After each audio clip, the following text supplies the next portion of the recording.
সেগুন কাঠ পুড়িয়ে এক বিশেষ প্রক্রিয়ায় গ্রিল তৈরি করে দৈনিক 18 লক্ষ টাকা উপার্জন করে কোরিয়ান এই রেস্টুরেন্ট।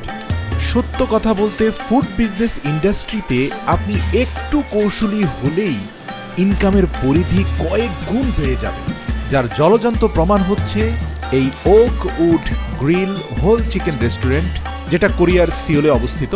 আপনারা যে হাইড্রোলিক প্রেসিং এর মাধ্যমে একটা লাকড়িকে চারখণ্ডিত হতে দেখছেন, এটা কিন্তু ওক উড বা আমাদের দেশীয় ভাষায় বলতে গেলে সেগুনেরই একটা প্রজাতি। কেন এই ওক উড? কারণ এই ওক উড দিয়ে কিন্তু চিকেনের গ্রিলটা তৈরি করতে হবে, মানে ইলেকট্রিক বা গ্যাস স্টোভের আগুন দিয়ে কিন্তু এর মজা বের করা যাবে না, বা এটার যেই সুস্বাদু ফ্লেভার সেটা আসবে না। রেস্টুরেন্টের একটা ডিপার্টমেন্ট শুধু কাঠ তৈরির কাজে ব্যস্ত থাকে, অন্য আরেকটা ডিপার্টমেন্ট আপনারা দেখতে পাচ্ছেন যে পূর্ণাঙ্গ মুরগিটার ভেতরে পুশ করে ঢুকানো হচ্ছে ধোয়া চাল, তার সাথে সংযুক্ত আছে সিসিমি সিড, এর সাথে যুক্ত করা হচ্ছে জিংশেন, যেটা কোরিয়ান একটা হার্বাল উপাদান। এছাড়াও আরো যুক্ত করা হচ্ছে গার্লিক, জুজুবি নামে চমৎকার কিছু মশলা।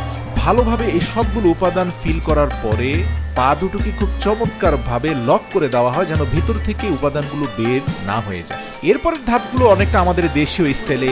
গ্রিল চিকেনটি একটা লৌহদণ্ডের মধ্যে ঢুকানো হয় এবং একটা স্পাইক হুকের মাধ্যমে এগুলোকে ধারণ করা হয়। তবে পার্থক্য হচ্ছে আমাদের দেশে গ্যাস স্টোভ বা গ্যাসের আগুন দিয়ে গ্রিল চিকেন করা হয়, কিন্তু এখানে আপনাকে তৈরি করতে হবে সেগুন কাঠ পুড়িয়ে, যে কাঠের আগুন দিয়ে পোড়ানো হলেই মুরগি থেকে একটা বিশেষ ফ্লেভার বের হয়ে আসবে, যেটা গ্রান চারপাশে ছড়িয়ে পড়বে। আপনারা দেখতে পাচ্ছেন যে ধাপে ধাপে অনেকগুলো গ্রিলের স্টিক একের পর এক উপরের দিকে সাজিয়ে রাখা হচ্ছে। তো এগুলো স্বয়ংক্রিয় মেশিনের মাধ্যমে ঘুরতে থাকবে। নিচের ধাপে যেগুলো আছে সেগুলো খুব দ্রুত গ্রিল হবে, সেগুলোকে সরিয়ে আবার উপরেরটাকে ধারাবাহিকভাবে নিচে নামানো হবে।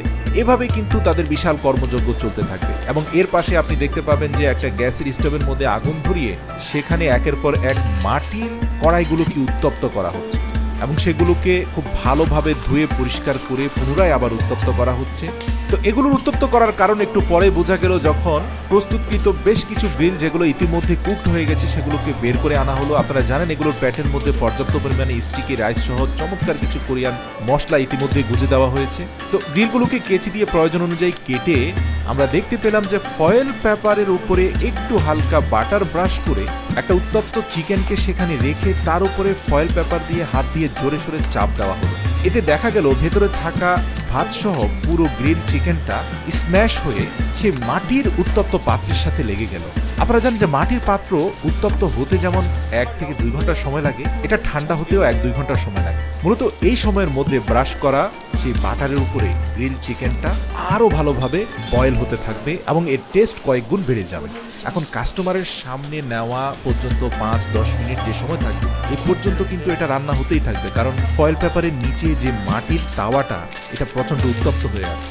চামচ দিয়ে যখন একজন কাস্টমার তার সামনে পরিবেশিত এই বিশেষ ওক উড হোল গ্রিল চিকেনটা চারপাশ থেকে মাংস সরাবে, এর ভেতর থেকে ধোঁয়া সহ গ্রান বের হয়ে আসবে।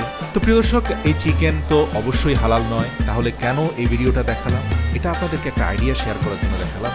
যারা নিত্য নতুন ব্যবসা শুরু করতে চান, আপনি চাইলে হালাল উপায়ে আমাদের দেশে চিকেন দিয়ে এই নতুন আইডিয়াটা আমাদের দেশীয় মার্কেটে চালু করতে পারেন। আমি আবারও বলছি, বিজয়ীরা ভিন্ন কিছু করে না, তারা একই কাজ যা 10 জন করছে সেরকম একটা কাজকে ভিন্নভাবে করে সফল হয়ে যায়।